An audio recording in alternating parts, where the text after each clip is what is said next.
the Supreme Court, I extend a very warm welcome to all the distinguished invitees and dignitaries and members of the District Judiciary who are here in attendance today for this inaugural program.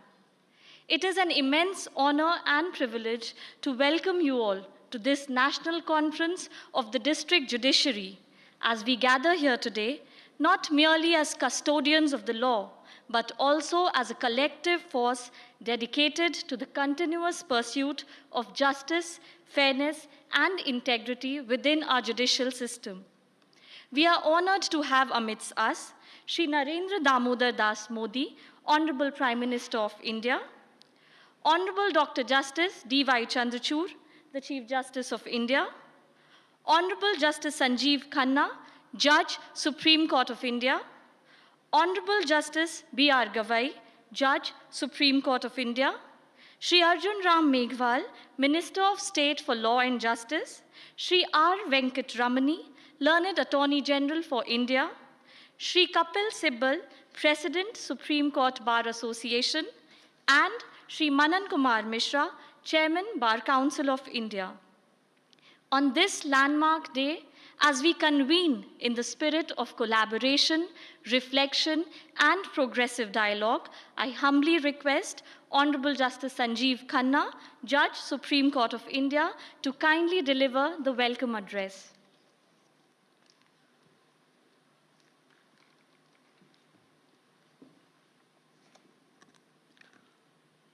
Namaste and a good morning to everyone. It is a great honor and privilege that I extend warm welcome to all of you at this National Conference of the District Judiciary. Today we are witnessing a historic congregation of approximately 800 judicial officers from across the country, a truly remarkable gathering that embodies the spirit of the judiciary. We are deeply honored by the presence of the Prime Minister of India, Shri Narendra Modi ji. He has consistently expressed his regard for the judiciary and has presented his vision for its evolution, a vision that emphasizes in simplicity in both the legislation and judgment writing, making them less technical, less legalistic, and more citizen-friendly. He has been an advocate for embedding Indian ethos into our laws, a thought we should be mindful of. He is dedicated to enhancing the ease of living, the ease of doing business, encouraging dispute resolution, and minimizing litigation. His perspectives and insights will serve as words of wisdom to us as we continue in our efforts to serve the common man better. We are guided in this pursuit by Dr. Justice D.Y. Chandrachud, the Chief Justice of India. His technological acumen has brought about path-breaking changes.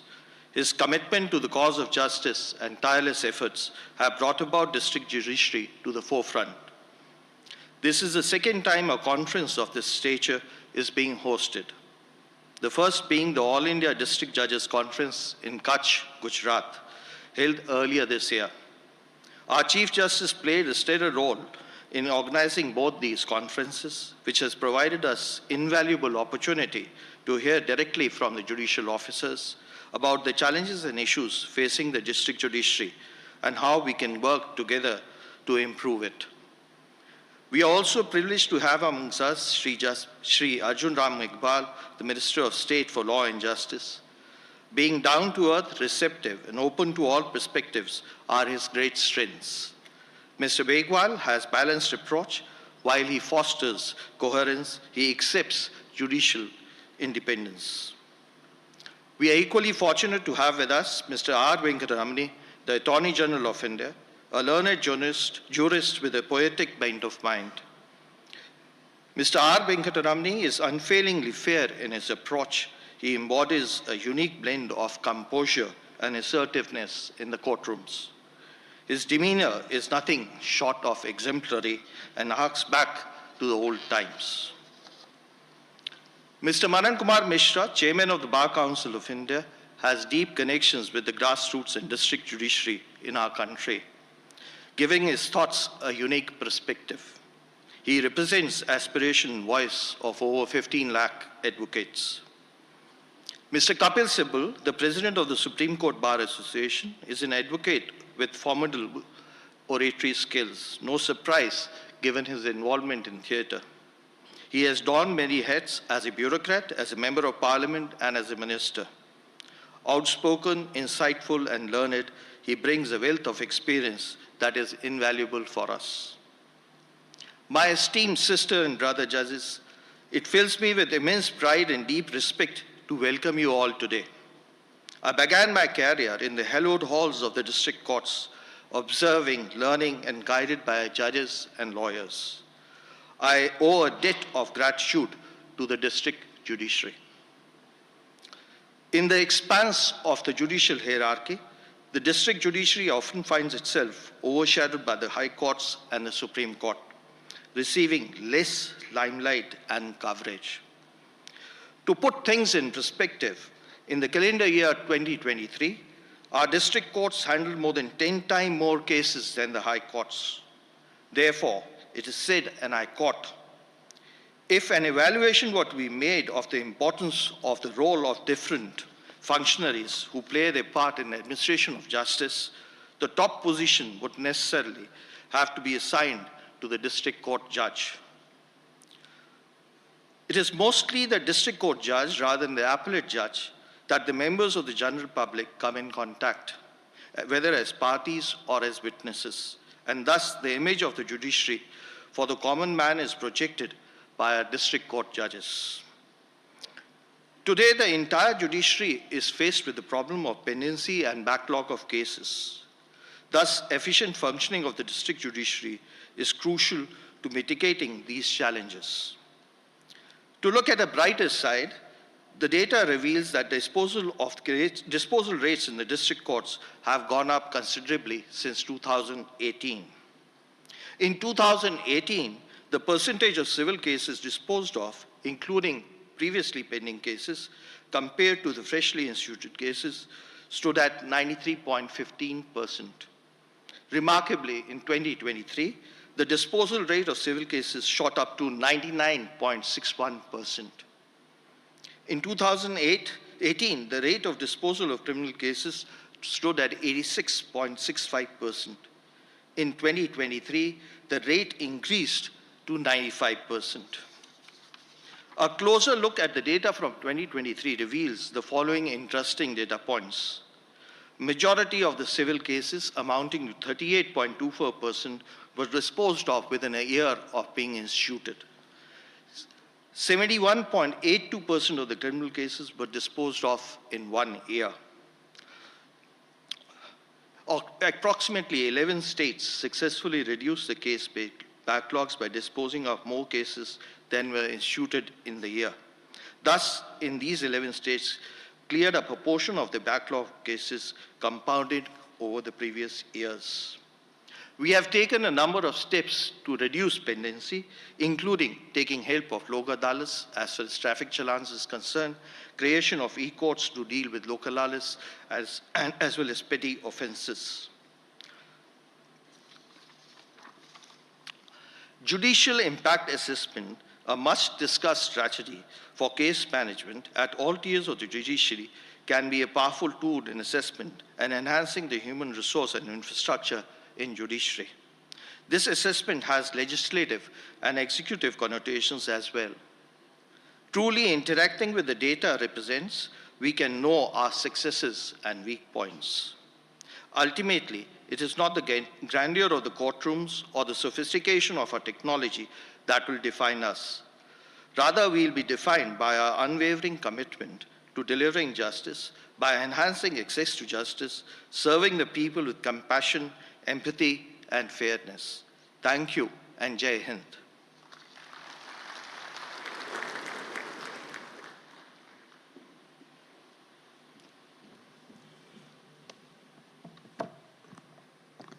Thank you so much, sir, for your profound words of wisdom, which have truly set the perfect tone for deliberations ahead.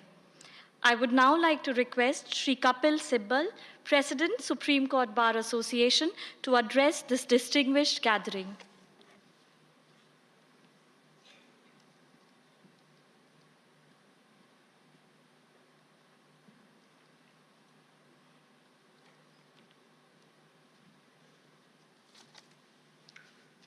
Honorable Prime Minister of India, I may take the liberty to call you Narendra Bhaiji.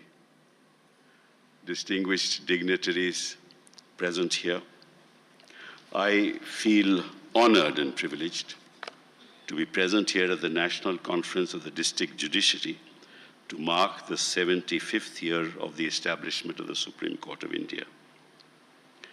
Any structure with a weak foundation will impact the edifice and eventually collapse. The justice delivery system at the foundation of the judicial structure needs to be strengthened both in terms of quantity and quality of manpower and infrastructure.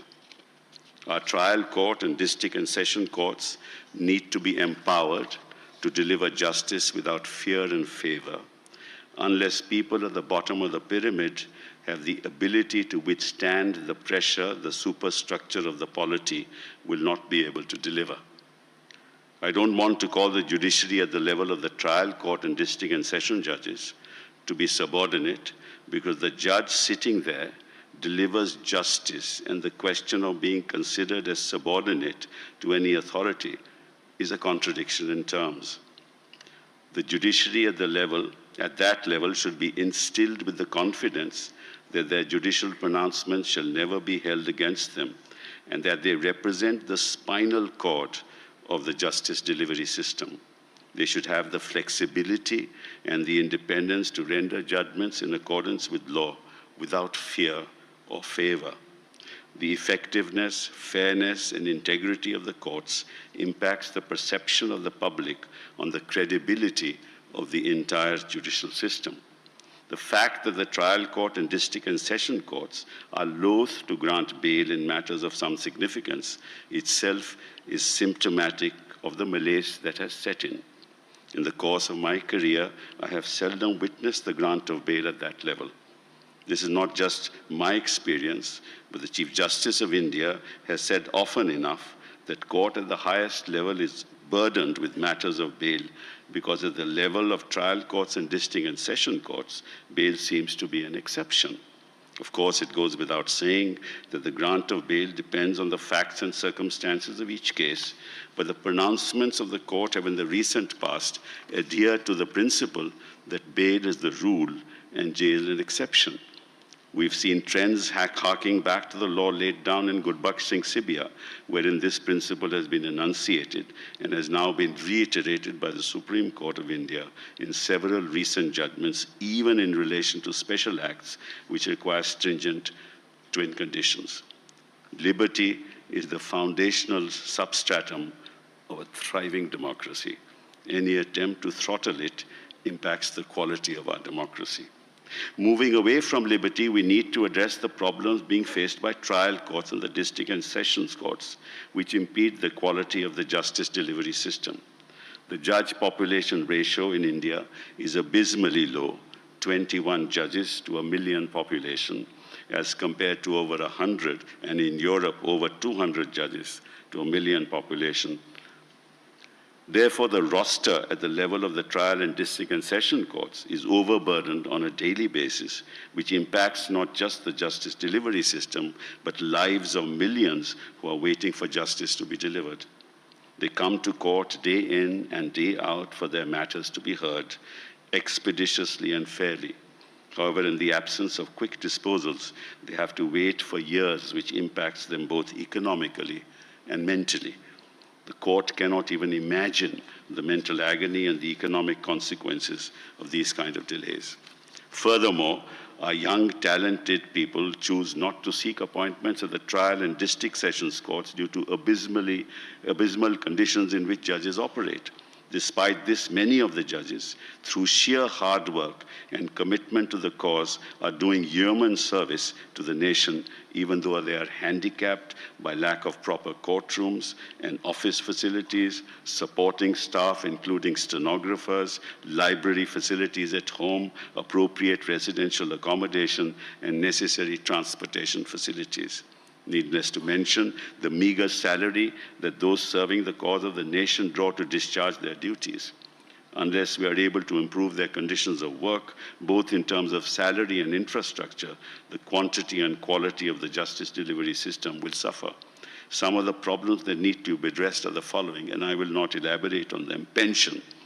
Despite the fact that the Supreme Court had accepted recommendations of the Shetty Commission and subsequently the Padmanabhan Committee, the NPS was made applicable to judges of district courts from 2005 without even consulting the high courts.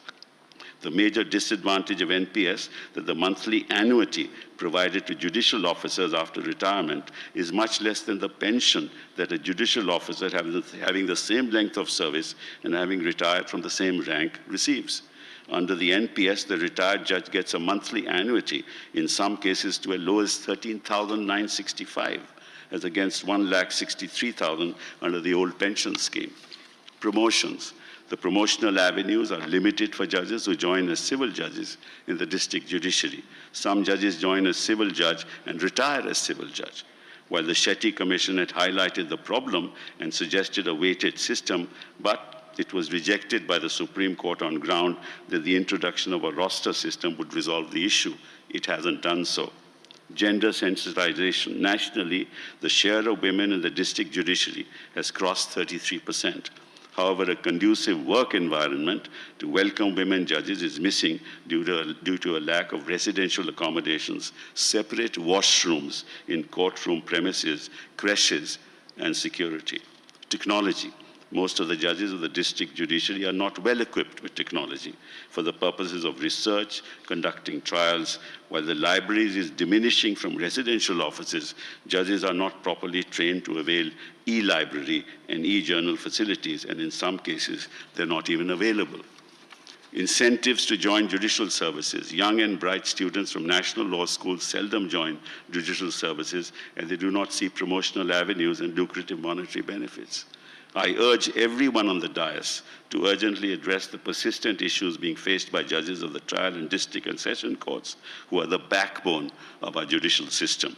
It is time for us to make our justice delivery system more efficient, stronger, and viable. I echo the words of Andrew Jackson, who is often praised as an advocate for ordinary citizens, and I quote, "All the rights secured to the citizens under the Constitution are worth nothing in a mere bubble, except guaranteed to them by an independent and virtuous judiciary." Thank you very much.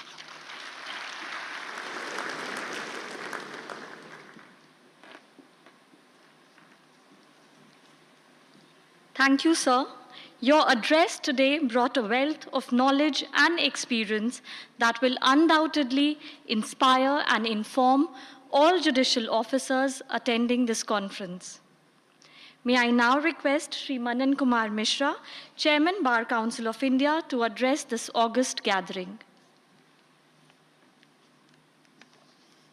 Honorable the Prime Minister of India, Sri Narendra Modi ji, Honorable the Chief Justice of India, Dr. D.Y. Chandrachud, the dignitaries on the dais and off the dais. In my opinion,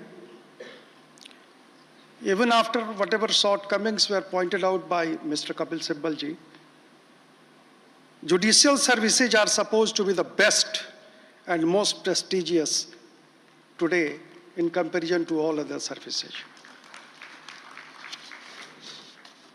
The role of judges is one of the unparalleled gravity and immense responsibility. Our judiciary, the pillar of our constitution, embodies the very essence of justice in our democracy. It commands the deepest respect and trust from the citizen. Under the visionary leadership of Dr. Chandrachud, the Indian judiciary has not only upheld this trust, but has also set a global benchmark and the role of Indian judiciary as a torchbearer of justice is now recognized by the entire world. Sir, our vast nation with its rich diversity of languages, religions, and intricate legal frameworks renders the work of our judiciary particularly demanding. The complexity and sheer volumes of cases that our judges at all levels navigate are staggering. However, the efforts of our Modi ji's government in simplifying the legal landscape, repealing obsolete statutes is laudable. Sir, recent introduction of Lok Adalats by Supreme Court under the leadership of Dr. D.Y. Chanchud marks a significant milestone in judiciary's efforts to make justice more accessible and expeditious. The Chief Justice of India has taken historic and bold steps to strengthen the district and taluka judiciary also. This conference would prove a milestone in making the district judges emboldened in discharge of their functions. Sir, the role of Prime Minister as the leader of the world's largest democracy is one of the immense responsibility and unparalleled significance.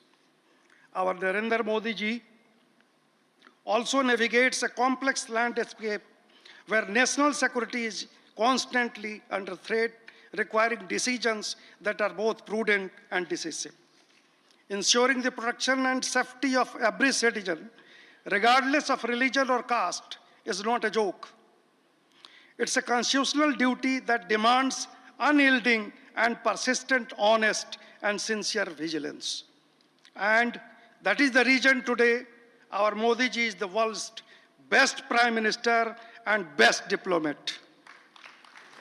It may be Ukraine or Russia or any other country in trouble, they require the support of our Modi ji. Sir, you are an ideal. Your distinguished tenure of 15 years as Chief Minister of Gujarat, followed by over a decade of leadership as Prime Minister of India, stands as a remarkable reflection of a career marked by integrity and dedication.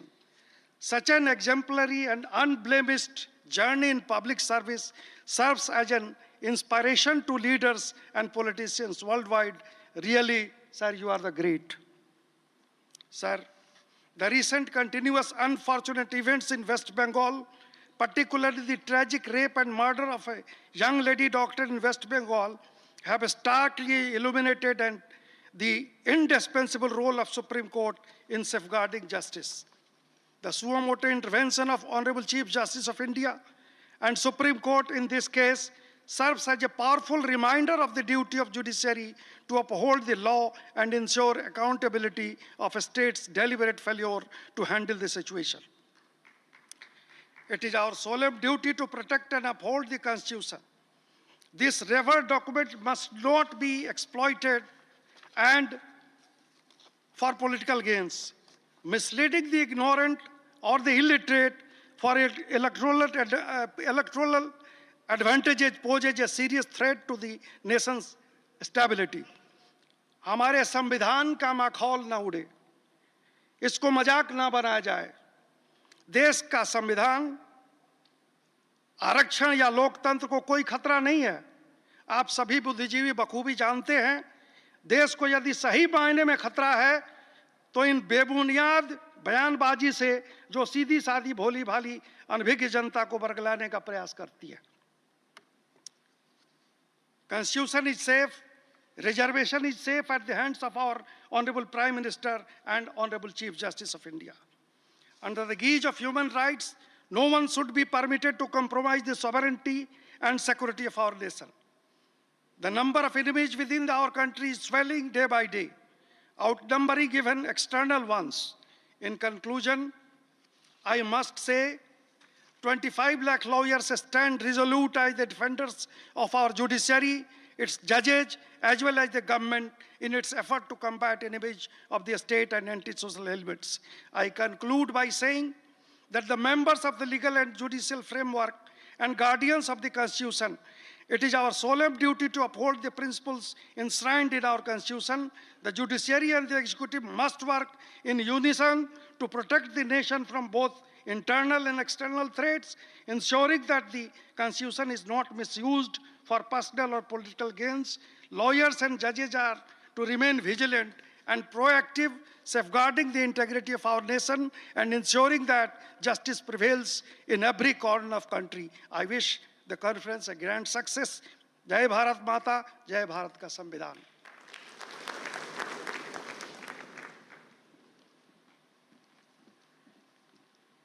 Thank you, sir. Moving ahead, I would now like to request Shri R. Venkatramani, Learned Attorney General for India, to say a few words on this landmark occasion. Kindly guide us with your words, sir.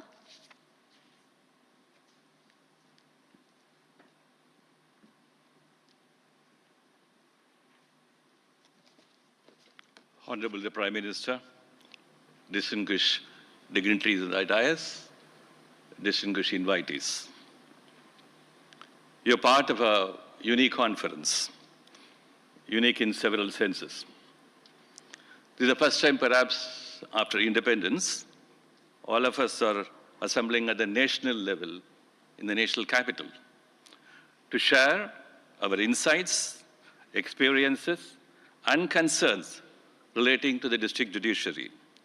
This is also the first time that we assembled to remind ourselves that what concerns the district judiciary concerns the entire administration of justice at the national level.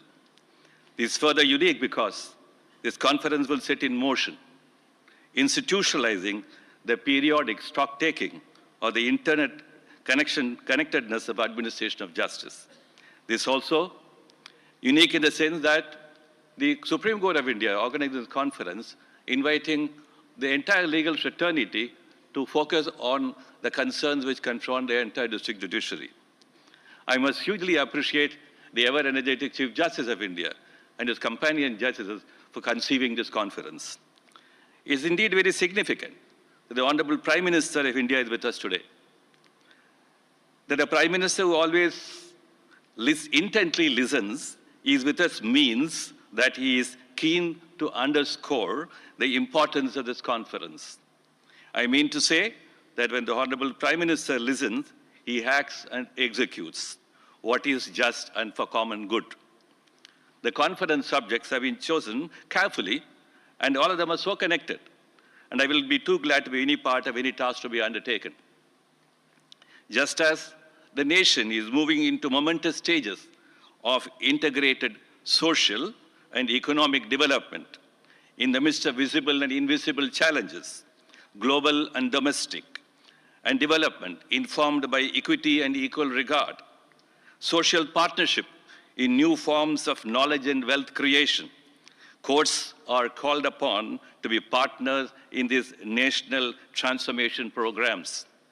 A good governance takes all suffering seriously, and courts are meant to take suffering seriously. The district judiciary takes the bulk and mass of justice demands and causes of we the people of India. It's called upon to be closer to the people in its task of doing justice. Taking suffering seriously and doing justice relevantly are so connected that the underlying tasks and agendas have to be drawn nationally. Administration of justice, if to remain in aid of citizens' pursuit of solace and comfort, ease and enablement, these agendas are important. How do we make and shape our court systems place of solace and comfort instead of being burdensome and uninviting? How do we ensure that the court environments are as good as the environments of leisure as would immensely contribute to the efficiency quotient of doing justice? How do we guarantee to the judges' work and service provisions that will incentivize honest and committed involvement? How do we creatively and innovatively develop emerging technologies as tools of doing justice? In a fundamental sense, how do we ensure that the district judiciary is enabled to bear its burdens with manifold support and assistance that they cease to be burdensome? Debates on these questions are timely. Unless the district judiciary is poised as good and important as the higher judiciary, national commitment to justice will be incomplete. Technology has come as a great boon to take care of doing away with current time-consuming and dispensable physical distances involving exercises. Probably, we need a national district judiciary capacity building commission. I say so because for long, Supreme Court has been involved in addressing the concerns of district judiciary. It is time that it gets institutionalized with the participation of government and the courts. I must also point out that the burgeoning call for rights enforcement and the expansions of rights horizons have ushered in new challenges for courts at all levels. Even if one is critic, I wish to say that there cannot be excessive and undue demands which will stress governance and bring fissures. Rhetorics and responsibilities do not go together. The dharma of sharing social costs and social wealth and responsibilities is a misunderstood subject. All of us therefore called upon to be positive contributors and not armchair critics. We need to be explorers and not shipbreakers. It's important that certain tasks are left to be responsibly taken care of by governance institutions, that they continue to be responsible. And even in a common march, task assignment are important. As I gather from comparative information from other countries, we are doing fairly well with the technology use. If what is being done at Supreme Court and High Courts can be done at the district level, the legal fraternity will become harbingers of new dimensions of doing justice. The call of the conference is a different call on the shoulder of the legal fraternity. I therefore deeply appreciate the very important conference. Thank you for your attention.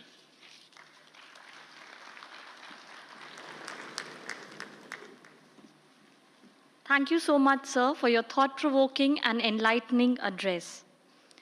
अब मैं विधि एवं न्याय मंत्री श्री अर्जुन राम मेघवाल जी से विनम्रतापूर्वक आग्रह करती हूं कि वो इस सभागार में उपस्थित सभी श्रोतागण को संबोधित कर हमें अनुग्रहित करें।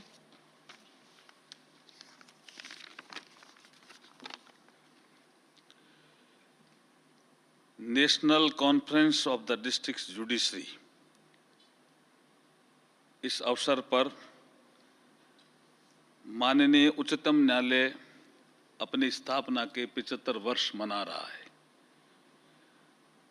और देश संविधान के लागू होने के 75 वर्ष मना रहा है। ये बहुत ही एक सुखद संयोग है। इसी अवसर पर आयोजित national conference of the judiciary के भव्य समारोह में उपस्थित विकसित भारत के संकल्प को सिद्धि में परिणत करने हेतु प्रतिबद्ध विश्व के लोकप्रिय नेता, युग नायक, भारत के यशस्वी और तपस्वी प्रधानमंत्री नरेंद्र मोदी जी, न्यायिक व्यवस्थाओं में इनोवेशन के लिए पहचान बनाने वाले डॉक्टर जस्टिस D.Y. चंद्रचूड़ साहब, honourable chief justice of India, हमारे जस्टिस संजीव खन्ना जी, ऑनरेबल जज of supreme court of India, R Venkataraman ji, learned attorney general of India, Shri Manan Kumar Mishra ji, chairman bar council of India, Shri Kapil Sibal ji, president supreme court bar association, तथा इस सभागार में उपस्थित माननीय सर्वोच्च न्यायालय के न्यायाधीश, माननीय हाई कोर्ट के न्यायाधीश एवं देश भर से आए विभिन्न जिलों के न्यायाधीश, उपस्थित वरिष्ठ अधिवक्तागण, लॉ स्टूडेंट्स, मीडिया बंधु व डिजिटल माध्यम से जुड़े हुए सभी श्रोतागण, आप सभी को नमस्कार। सुप्रीम कोर्ट के 75 वर्ष पूरे होने के उपलक्ष्य पर आयोजित इस डिस्ट्रिक्ट जुडिशरी की नेशनल कॉन्फ्रेंस में शामिल होकर अत्यंत गर्व व हर्ष की अनुभूति हो रही है। मेरा ये मानना है कि जिला न्यायालय हमारी न्यायपालिका का दर्पण है और इन्हीं के माध्यम से आम जनता अपने मन में न्यायपालिका की छवि का निर्माण करती है, क्योंकि ये सामान्य मानवीय के लिए फर्स्ट पॉइंट ऑफ कॉन्टैक्ट की भूमिका में रहती है। न्यायालयों के बेहतर संचालन में आवश्यक व आधुनिक सुविधाओं से युक्त न्यायालय भवनों की महत्वपूर्ण भूमिका रहती है। ये न केवल न्यायिक कार्यों से जुड़े व्यक्तियों की कार्यक्षमता को बढ़ाते हैं, बल्कि चारों ओर एक सकारात्मक वातावरण का निर्माण भी करते हैं, जो कि प्रत्येक कार्य क्षेत्र के लिए आवश्यक है। हमारे लिए गर्व का विषय है कि सरकार द्वारा न्यायपालिका के साथ कंधे से कंधा मिलाकर पिछले एक दशक में ईज ऑफ लिविंग के साथ साथ ईज ऑफ जस्टिस को बढ़ावा देने के लिए सार्थक प्रयास किए गए, जिसका परिणाम हमें देखने को भी मिल रहा है। भारत के संविधान निर्माताओं ने नागरिकों को social, economic and political justice की अवधारणा दी है, लेकिन उसको लेटर एंड स्पिरिट फॉर्म में अंतिम पंक्ति में खड़े नागरिक तक पहुंच सुनिश्चित करने के लिए संविधान की प्रस्तावना में ही राजनीतिक न्याय के साथ साथ सामाजिक व आर्थिक न्याय की बात कही थी। आज आदरणीय श्री नरेंद्र मोदी जी के नेतृत्व में हमारी सरकार उसी दिशा में निरंतर आगे बढ़ रही है। जैसा कि बाबा साहब डॉक्टर भीमराव अंबेडकर जी ने कहा था कि जस्टिस, लिबर्टी, इक्वलिटी और फ्रेटर्निटी वे सिद्धांत हैं जिन पर हम एक राष्ट्र के रूप में आचरण करने के लिए सहमत हुए हैं। भारत के सर्वोच्च न्यायालय द्वारा आयोजित इस 2 दिवसीय सम्मेलन में देश की जुडिशरी से संबंधित महत्वपूर्ण समसामयिक पहलुओं तथा infrastructure and human resources, inclusive court rooms for all, judicial security and judicial wellness, case management and judicial training विषयों पर 5 वर्किंग सेशन आयोजित किए जाएंगे। मुझे पूर्ण विश्वास है कि इन सत्रों में विचार विमर्श और विस्तृत चर्चा के उपरांत निकलने वाले एक्शनेबल पॉइंट्स का क्रियान्वयन सुनिश्चित करके हम विकसित भारत की यात्रा में न्यायिक सुगमता के नए आयाम स्थापित करने में निश्चित रूप से सफल होंगे। 1 जुलाई 2024 से पुराने औपनिवेशिक आपराधिक कानूनों की समाप्ति के साथ भारत का क्रिमिनल जस्टिस सिस्टम एक नए कालखंड में प्रवेश कर चुका है। भारतीय न्याय संहिता, भारतीय नागरिक सुरक्षा संहिता और भारतीय साक्ष्य अधिनियम जैसे नए कानून लागू होने से देश की कानूनी व्यवस्था, पुलिस व्यवस्था व जांच प्रणाली का नया इकोसिस्टम बन रहा है। इस सकारात्मक परिवर्तन को सहज व सुविधाजनक रूप से क्रियान्वयन करने में डिस्ट्रिक्ट जुडिशरी की बहुत महत्वपूर्ण भूमिका रहने वाली है। न्याय की पहुंच को सर्वसुलभ बनाने के लिए bottom up and citizen centric approach के साथ साथ tele law, pro bono, legal service, Nyaya Bandhu, legal literacy and legal awareness जैसे कार्यक्रमों का क्रियान्वयन Disha designing innovative solutions for holistic access to justice के तहत किया जा रहा है। वर्तमान में टेलीलॉ के अंतर्गत देश भर में 93 लाख से अधिक बेनिफिशरीज को प्री लिटिगेशन एडवाइस दी जा चुकी है। माननीय प्रधानमंत्री श्री नरेंद्र मोदी जी की प्रेरणा से ई कोर्ट फेज 3 के अंतर्गत 7,210 करोड़ की राशि स्वीकृत की गई है, जिसमें आर्टिफिशियल इंटेलिजेंस, क्लाउड टेक्नोलॉजी जैसे तकनीकी नवाचारों के उपयोग से जस्टिस डिलीवरी सिस्टम को सुगम व सुलभ बनाया जा रहा है। वर्ष 2014-15 से central sponsor scheme for judicial infrastructure के तहत court hall, residential unit, lawyer hall, digital computer room, toilet complex व अन्य जुडिशियल इंफ्रास्ट्रक्चर के निर्माण हेतु 7,872 करोड़ रुपए की राशि जारी की जा चुकी है। यह सरकार की एक्सेस ऑफ जस्टिस की प्रतिबद्धता को दर्शाता भी है। हमारे प्रधानमंत्री जी ने 2047 तक भारत को विकसित राष्ट्र बनाने का संकल्प लिया है और इस कालखंड को अमृत काल का नाम दिया है। इस संकल्प को सिद्धि में बदलने के लिए न्यायपालिका की भी महत्वपूर्ण भूमिका रहने वाली है। मैं आज की इस नेशनल कॉन्फ्रेंस कॉन्फ्रेंस जब भी होती है तो उसका एक ही लक्ष्य होता है कि हम चिंतन मनन और मंथन करें, अब तक चलें कैसे चलें इसका विश्लेषण करें और जो कमियां रह गई है उनको दूर करने का प्रयास करें। तो ये अमृतकाल का नाम इस कालखंड को प्रधानमंत्री मोदी जी ने दिया है। मैं आज की इस नेशनल कॉन्फ्रेंस की सफलता के लिए अपनी अत्यंत मंगल कामनाएं प्रेषित करता हुआ और ये विश्वास करता हुआ कि चिंतन मनन मंथन के माध्यम से जरूर अमृत निकलेगा। बहुत बहुत धन्यवाद।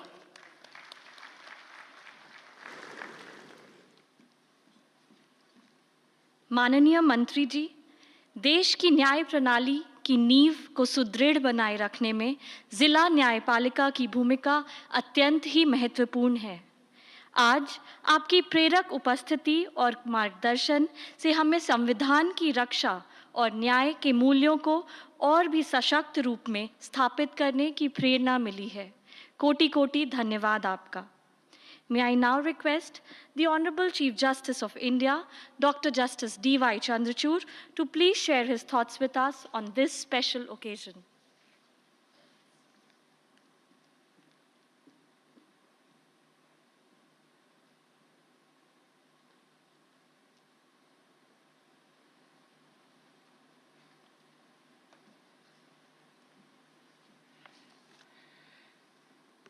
Namaste.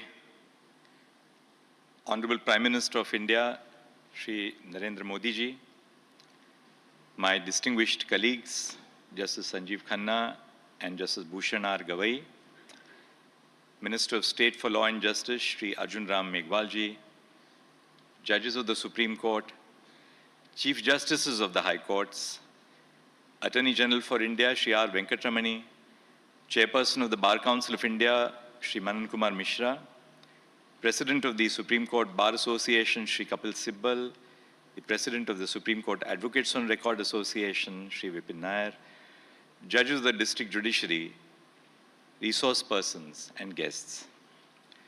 On behalf of each member of the judicial family, present here in person and virtually across India, I have the pleasure of welcoming Prime Minister Shri Narendra Modi ji in our midst. I am delighted to welcome the Chief Justices of the High Courts and the members of the District Judiciary who have traveled to Delhi from across India to attend this conference. This conference is a sequel to the All India District Judges Conference, which was held at Kutch in March 2024, where crucial issues concerning the district judiciary, the legal system, and our roles within the framework of law and society were deliberated upon. 260 district judges from all grades convened then in the stunningly beautiful environs of Kutch, thanks to our host, the Chief Justice of the Gujarat High Court. Over 800 judges from the district judiciary are in attendance this weekend. Judges of the Supreme Court and Chief Justices of all the High Courts are participating with them to make this a first of its kind conference. The conference will facilitate a dialogue between the district judiciary and everyone else so as to understand the concerns of judges of the district judiciary and enable us to chart out collective visions for the future of the Indian legal system. The district judiciary is the first point of contact for a citizen in search of justice. The district judiciary is a crucial component of the rule of law. The arc of pending cases is defined by a triangle or a pyramid, large at the base and tapering as we move upwards. Data on the National Judicial Data Grid reveals a basic truth. The district judiciary is not just the first, but more often the final point of contact for citizens. The reasons may be numerous. Many citizens are unable to afford legal representation. They have a lack of awareness about statutory rights, and there are geographical difficulties in physically accessing courts. The quality of our work and the conditions in which we provide justice to citizens determines whether they have confidence in us and is a test of our own accountability to society. The district judiciary is therefore called upon to shoulder tremendous responsibility and is aptly described as the backbone of the Indian judiciary. The spine is the core of the nervous system. To sustain the spine of the legal system, we must stop calling the district judiciary as the subordinate judiciary. 75 years after independence, the time has come for us to bury one more relic of the British era, the colonial mindset of subordination. Besides discharging the judicial function, judges from the district judiciary perform numerous other responsibilities. They are administrators of courts, mentors to young judges, and communicators in society.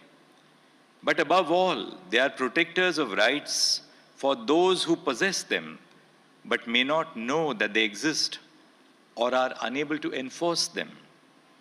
They oversee the development of infrastructure and engage in case management. They work with paralegals, legal aid committees, and lok adalats in the course of their work. District judges, like judges at the High Court and the Supreme Court, play a meaningful role in their interactions with members of the bar who are a vital stakeholder in the system. In the course of hearing a case, judges must provide valuable mentorship from the bench to younger advocates for learning the ropes of the profession. As seasoned members of the legal profession, it is easy to forget how apprehensive we all felt and how little we knew as green young advocates, fresh out of law college. Your patience, gentleness, and guidance from the bench will nurture the talent of young advocates and allow them to fulfill their potential. As they grow in years, they will share the mentoring they receive for the betterment of society and the legal profession. Every judge has the ability to transform not only the lives of lawyers who appear in court, but the present and future of our society. But to do so, we must realize as judges that we exist for reasons beyond our own existence. The core of our function is to serve others. That can happen when we put ourselves in the place of those who come before us with real-life stories of suffering and injustice. A young district judge from a rural court recently shared her experiences and said that while most members of the bar are respectful, a few lawyers frequently addressed her disrespectfully and with condescension. The issue appeared to arise solely due to her age and gender. Such instances can be disheartening. Your support to younger colleagues at such times is invaluable and would strengthen the fabric of the judicial institution. These multifarious responsibilities bring extraordinary challenges. It is difficult for a judge not to be affected by the actual face of suffering that each of us encounters every day. A family which is coming face to face with a gruesome crime, an under trial who is languishing for years, or the children in a parental matrimonial dispute. Judges are, despite being professionals, affected by their own brush with reality. Their mental health may suffer as a consequence. This aspect is of great consequence, but it unfortunately does not receive the attention which it merits. As a step towards a more open discussion on the topic, the third session today is on judicial wellness, with a focus on holistic wellness, stress management, mental health, and quality of life. I hope that the discussion will bring to your attention practices which not only enhance your ability to discharge your duties effectively, but enrich your lives. Our education is not complete with the completion of our degrees. While our formal education may end there, our practical learning extends beyond our days at university. Each case has the potential to make us more sensitive to the human condition and the human story behind the case. This in turn enables us to practice judging with empathy and compassion. Besides, the judicial academies conduct training programs on a variety of topics, including newly enacted laws, to ensure skill upgradation. I encourage you to make use of these opportunities where highly skilled trainers are invited to share their expertise. Judges can keep up with the evolving times by updating themselves with new laws and changing societal conditions. Society changes with the passage of time, and while judges are required to be islands, standing independent, they must still be aware of the world around them. This is indispensable in ensuring that justice is delivered in each case. I must also take this opportunity to share with you data on two important aspects of the judiciary in India today. The first is to do with the adoption of legal system, and the second concerns the demographic shift in the judiciary. In 2023-24, 46.48 crore pages of court records have been scanned or digitized. 714 district court websites have been hosted on the S3 VAS platform of the Government of India. The National Judicial Data Grid, managed by the E-Committee in conjunction with the National Informatics Center, is a mine of data, not only for lawyers, but also for citizens. 2 days ago, we inaugurated the War Room in the Supreme Court, which gives us a complete picture of information pertaining to every single court in India. It reflects real-time data of over 4 crore cases across the district courts and the high courts. 970 e-Seva Kendras are fully functional in district court complexes, and 27 are coming up and running in the premises of the high courts. E-Seva Kendras assist lawyers and litigants with e-processes by providing assistance for e-filing, providing information regarding the status of the case, and so on. In so doing, these centers ensure that the digitization of the court process does not disadvantage common citizens in any way. They bridge the digital divide where it exists and reflect the principle animating citizen-centric services. No person will be left behind. The eCourts project has also been responsible for the computerization of over 3,500 court complexes and more than 22,000 courtrooms across India. The district judiciary has played a crucial role in deploying technology in day-to-day affairs. District courts in the country have heard 2.3 crore cases through video conferencing. This achievement is unparalleled in any other country in the world. The judgments of the Supreme Court are being translated in every language recognized by the Constitution. 73,000 judgments translated into all our languages are already in the public realm. This will pave the way for the dissemination of legal knowledge to citizens in the language which they understand. And I only hope that we will now have legal education in every regional language, so that we generate new bands of lawyers who will be well equipped in their own mother tongues to argue before the courts and promote the cause of justice. Each of us must be alive to the fact that merely purchasing technological devices is insufficient in the mission to ensure that courts are citizen-centric.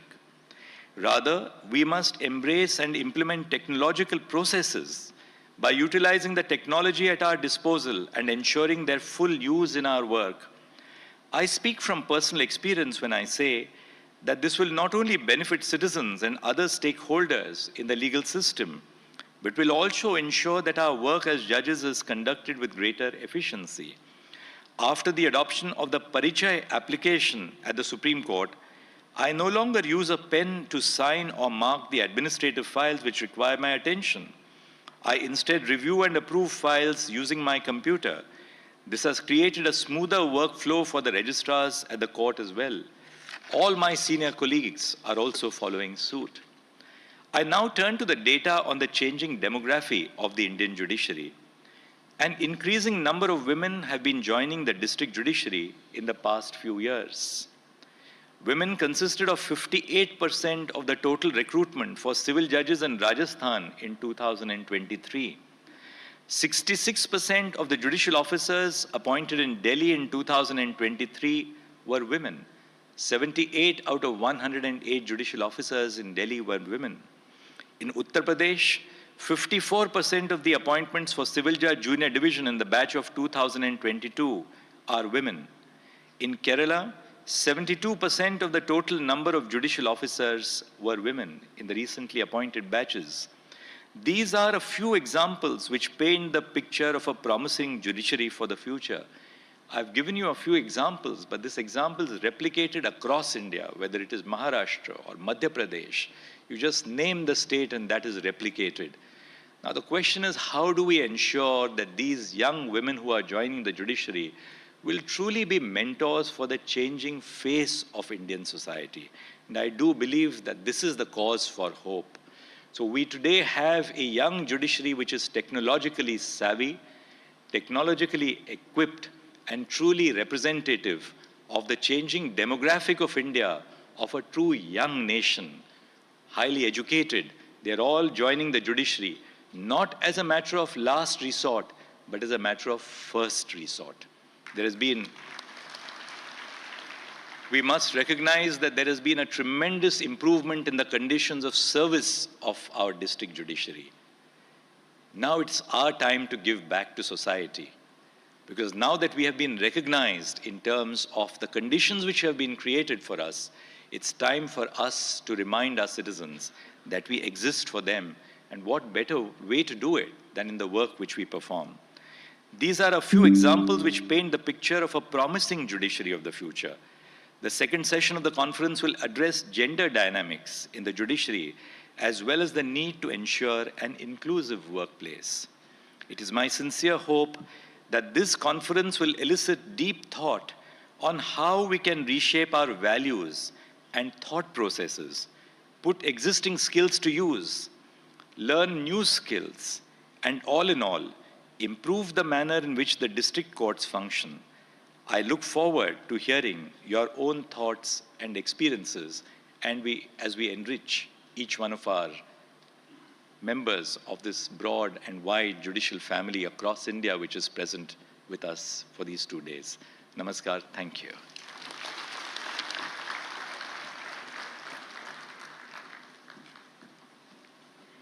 Thank you so much, sir. Your leadership and vision have been instrumental in shaping our judicial system. Like always, your address today will again resonate far beyond the confines of this hall and this august assembly. Bharat के सर्वोच्च न्यायालय के 75 वर्ष पूरे होने पर India post द्वारा एक स्मारक डाक टिकट जारी किया जा रहा है, जो कि एक महत्वपूर्ण कदम है न्यायपालिका के प्रति हमारी प्रतिबद्धता और सम्मान को दर्शाने का। यह टिकट सर्वोच्च न्यायालय के 75 वर्षों के गौरवशाली इतिहास का प्रतीक है और हमें न्याय के मार्ग पर आगे बढ़ने के लिए और प्रोत्साहित करेगा। साथ ही जारी किया जा रहा है एक स्मारक सिक्का, जो कि इंडिया गवर्नमेंट मिंट कोलकाता द्वारा ढाला गया है। यह चांदी का सिक्का एक यादगार उपहार होगा, जो भारत के सर्वोच्च न्यायालय की गौरवशाली यात्रा का साक्षी है और उसकी गरिमा को और भी बढ़ाएगा। तो आइए देखते हैं एक झलक इन स्मारक प्रतीकों की।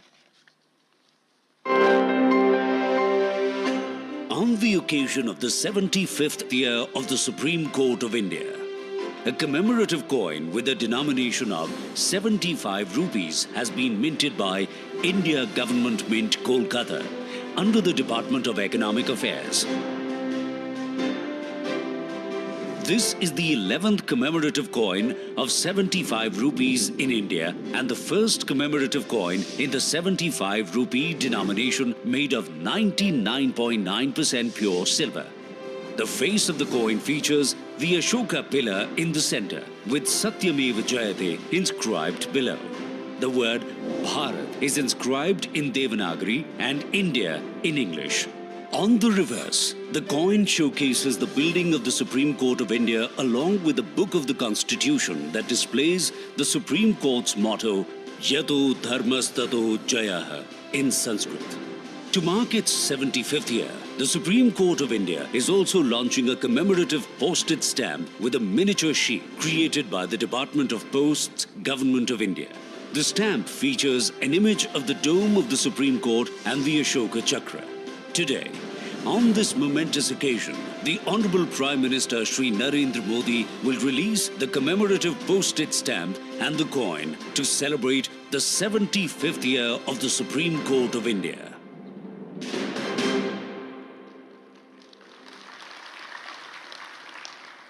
इसी के साथ मैं माननीय प्रधानमंत्री श्री नरेंद्र मोदी जी से विनम्रता पूर्वक आग्रह करती हूं कि वो इस स्मारक डाक टिकट का लोकार्पण कर उसे राष्ट्र को समर्पित करें।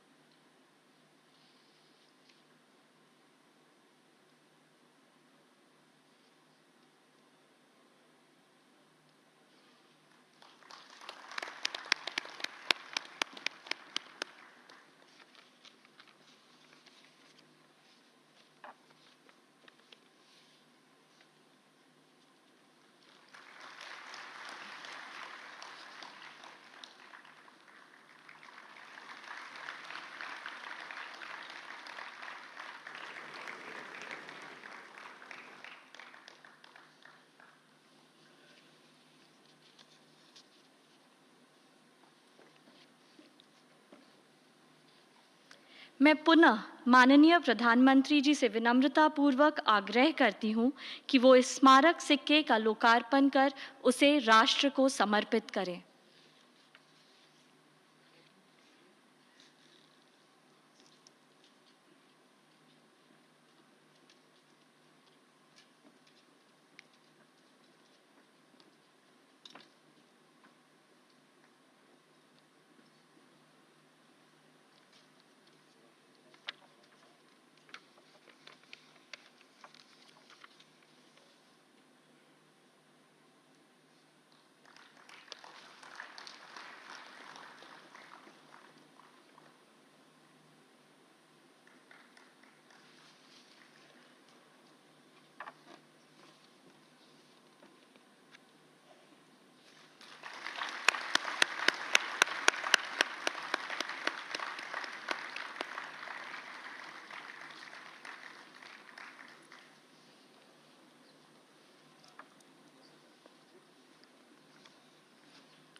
May I now request the Honorable Chief Justice of India, Dr. Justice D.Y. Chandrachud, to present a memento to the Honorable Prime Minister of India.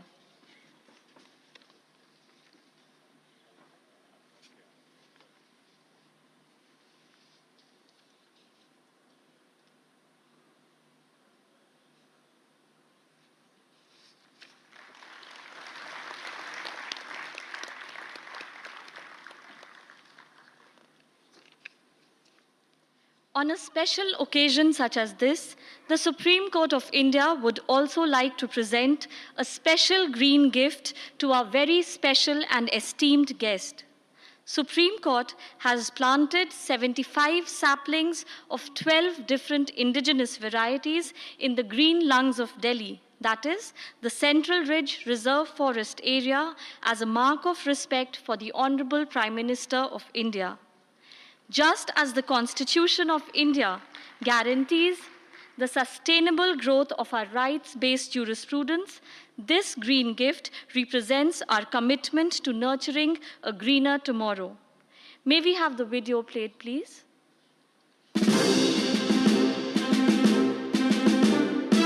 On the occasion of the 75th year of the Supreme Court of India, 75 saplings of 12 diverse species are planted in New Delhi's Central Ridge of Reserve Forest.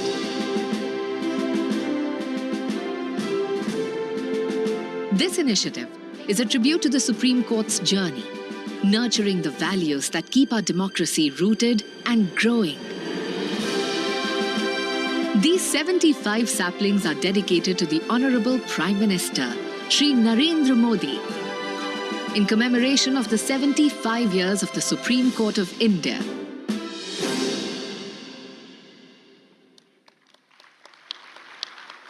May I now request the Honorable Chief Justice of India, Dr. Justice D.Y. Chandrachud, to present a framed photo of this green token of gratitude to the Honorable Prime Minister.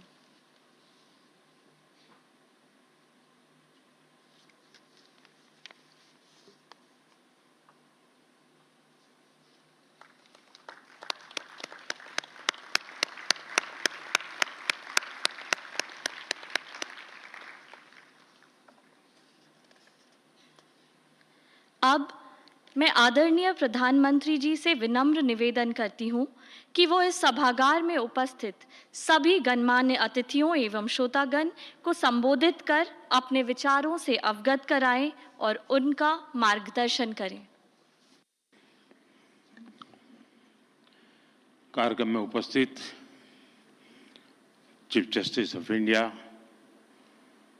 D.Y.. Chandrachud ji, justice Shri Sanjiv Khanna ji, justice B R. Gavai ji, देश के कानून मंत्री Arjun Ram Meghwal ji, attorney general R. Venkata Ramani ji, supreme court bar council के अध्यक्ष श्रीमान Kapil Sibal ji, bar council of India के अध्यक्ष भाई मनन कुमार मिश्रा जी, सुप्रीम कोर्ट के सभी जजेस,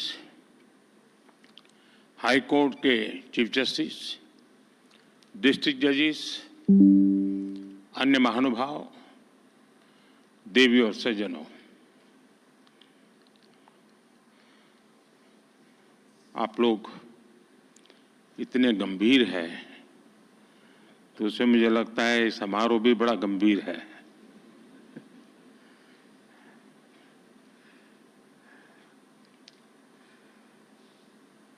कुछ ही दिन पहले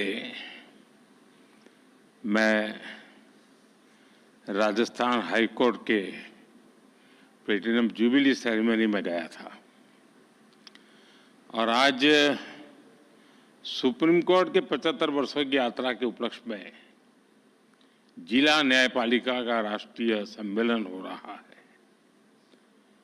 सुप्रीम कोर्ट के 75 वर्ष ये केवल एक संस्था की यात्रा नहीं है, ये यात्रा है भारत के संविधान और संवैधानिक मूल्यों की। ये यात्रा है एक लोकतंत्र के रूप में भारत के और परिपक्व होने की, और इस यात्रा में हमारे संविधान निर्माताओं का, न्यायपालिका के अनेकों मनीषियों तक का योगदान बहुत महत्वपूर्ण रहा है। इसमें पीढ़ी दर पीढ़ी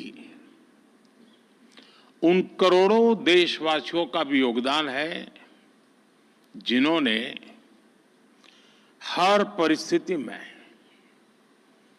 न्यायपालिका पर अपना भरोसा अडिग रखा है।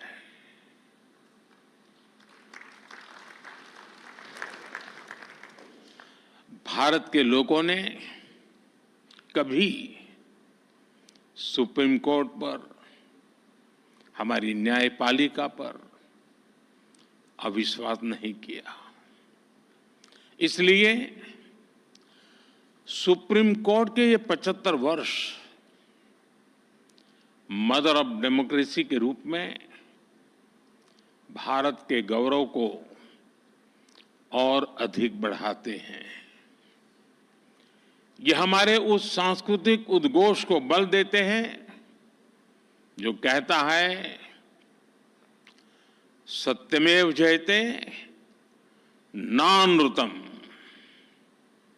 इस समय देश अपनी के आजादी के 75 वर्ष पूरे करके संविधान की 75वीं वर्षगांठ मनाने जा रहा है। इसलिए इस अवसर में भी गर्व भी है, गौरव भी है और प्रेरणा भी है। मैं आप सभी न्यायविदों को और सभी देशवासियों को इस अवसर पर बहुत बहुत बधाई देता हूं। इस अवसर पर राष्ट्रीय जिला न्यायपालिका सम्मेलन का जो महत्वपूर्ण आयोजन हो रहा है, मैं इसके लिए भी आप सबको शुभकामनाएं देता हूं। साथियों, हमारे लोकतंत्र में न्यायपालिका संविधान की संरक्षक मानी गई है। ये अपने आप में एक बहुत बड़ी जिम्मेदारी है। हम संतोष के साथ कह सकते हैं कि सुप्रीम कोर्ट ने, हमारी न्यायपालिका ने इस जिम्मेदारी का बखूबी निर्वहन करने का प्रयास किया है। आजादी के बाद न्यायपालिका ने न्याय की भावना की रक्षा की। आपातकाल जैसा काला दौर भी आया, तब न्यायपालिका ने संविधान की रक्षा में अहम भूमिका निभाई। मौलिक अधिकारों पर हुए प्रहार तो सुप्रीम कोर्ट ने उनकी रक्षा भी की। और यही नहीं, जब जब देश की सुरक्षा का प्रश्न आया, तब न्यायपालिका ने राष्ट्रहित सर्वोपरि रखकर भारत की एकता की भी रक्षा की है। इन सब उपलब्धियों के बीच मैं इन यादगार 75 वर्षों के लिए आप सभी विद्वज्जनों को बहुत बधाई देता हूं। साथियों, बीते 10 वर्षों में न्याय को सुगम बनाने के लिए देश ने कई प्रयास किए हैं। कोर्ट्स के मॉडर्नाइजेशन के लिए मिशन लेवल पर काम हो रहा है। इसमें सुप्रीम कोर्ट और जुडिशरी के सहयोग की बड़ी भूमिका रही है। आज जिला न्यायपालिका का ये कार्यक्रम भी इसी का एक और उदाहरण है। इसके पहले यहां कई लोगों ने उल्लेख भी किया, सुप्रीम कोर्ट और गुजरात हाई कोर्ट ने मिलकर ऑल इंडिया डिस्ट्रिक्ट कोर्ट जजेज कॉन्फ्रेंस का आयोजन भी किया था। इस तरह के आयोजन ईज ऑफ जस्टिस के लिए बहुत ही जरूरी है। मुझे बताया गया है यहां भी अगले 2 दिनों में कई महत्वपूर्ण मुद्दों पर चर्चा होगी। पेंडिंग केसेस का मैनेजमेंट, ह्यूमन रिसोर्स और लीगल फैटर्निटी की बेहतरी। आपने चर्चा के लिए सभी जरूरी विषय तय किए हैं। मुझे खुशी है कि सबके साथ अगले 2 दिनों में एक सेशन जुडिशियल वेलनेस पर भी रखा गया है। पर्सनल वेलनेस, सोशल वेलबीइंग की सबसे पहली जरूरत है।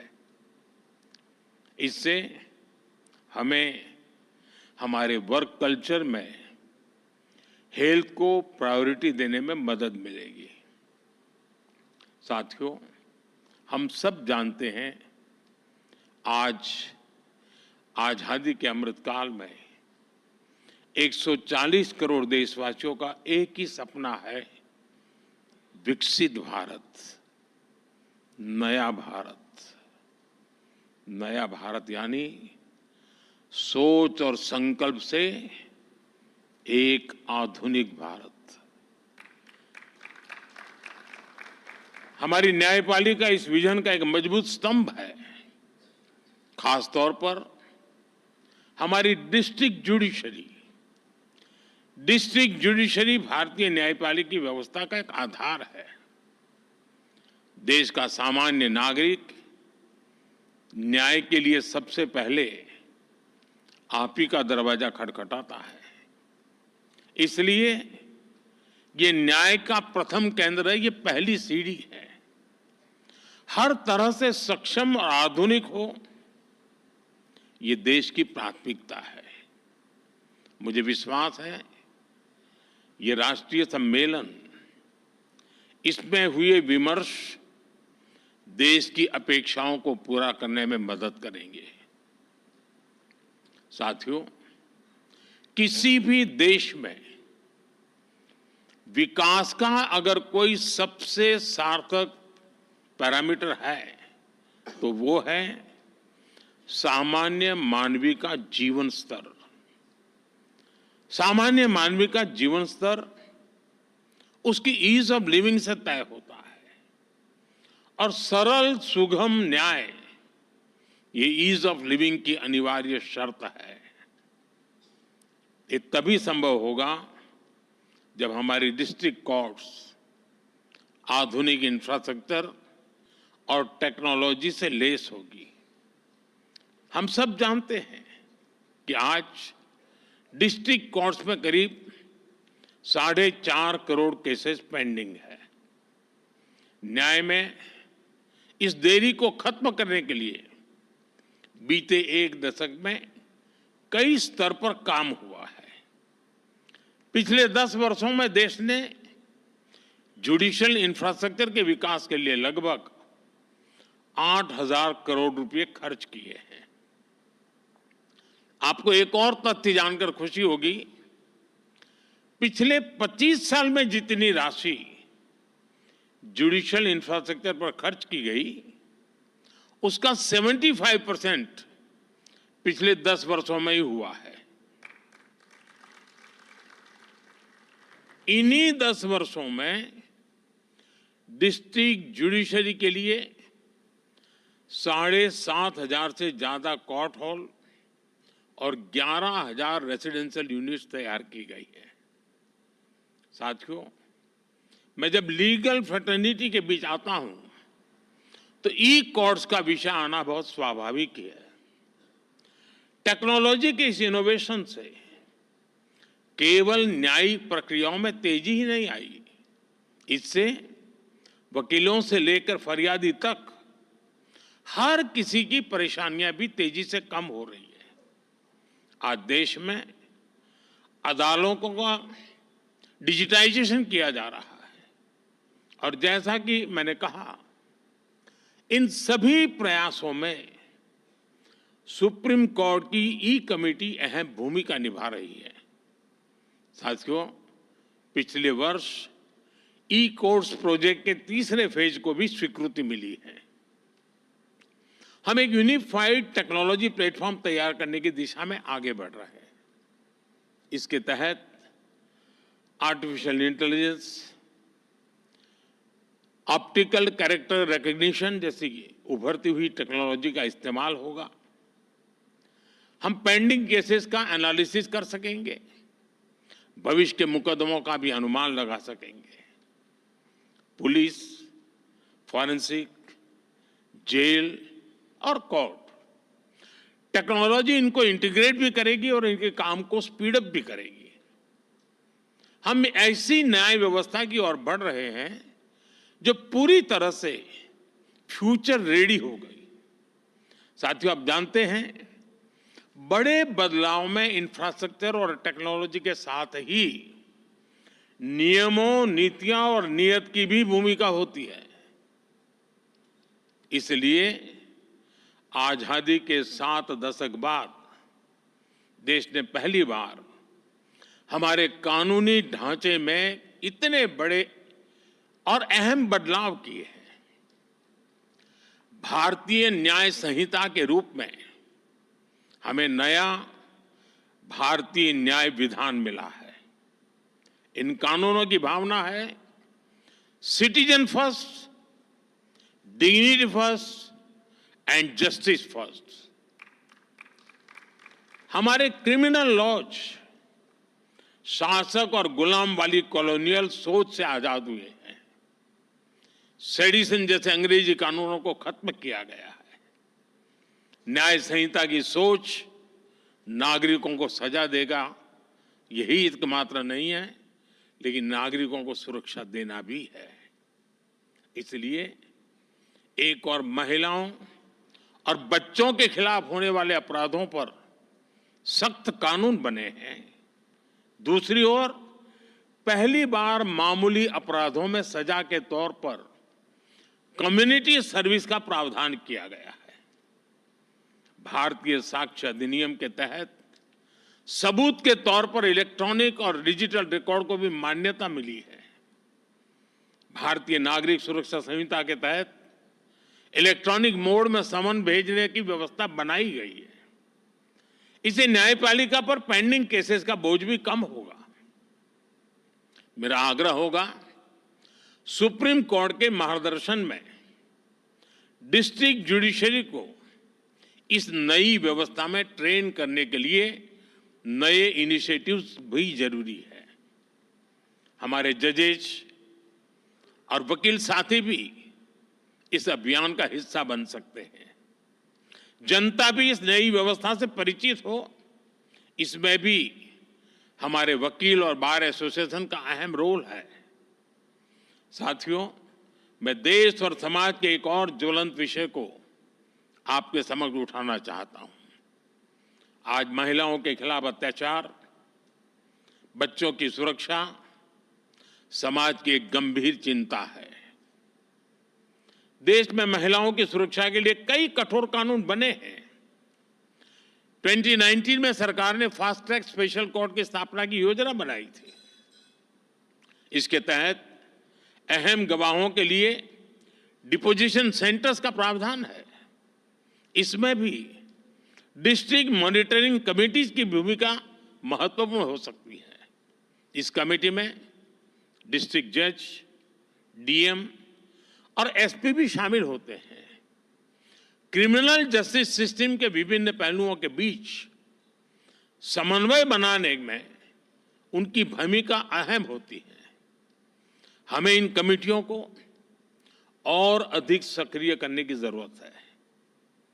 महिला अत्याचार से जुड़े मामलों में जितनी तेजी से फैसले आएंगे, आधी आबादी को सुरक्षा का उतना ही बड़ा भरोसा मिलेगा। साथियों, मुझे विश्वास है कि यहां जो विमर्श होगा उससे देश के लिए बहुमूल्य समाधान निकलेंगे। जस्टिस टू ऑल का रास्ता मजबूत होगा। मैं एक बार फिर आप सबको इस पवित्र समारोह और समागम और चिंतन मनन में जरूर अमृत निकलेगा, इस आशा के साथ अनेक अनेक शुभकामनाएं देता हूं। बहुत बहुत धन्यवाद।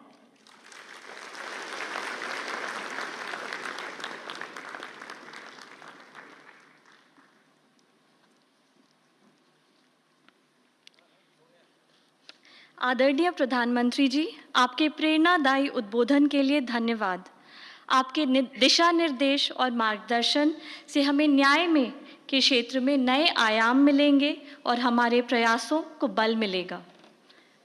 With this,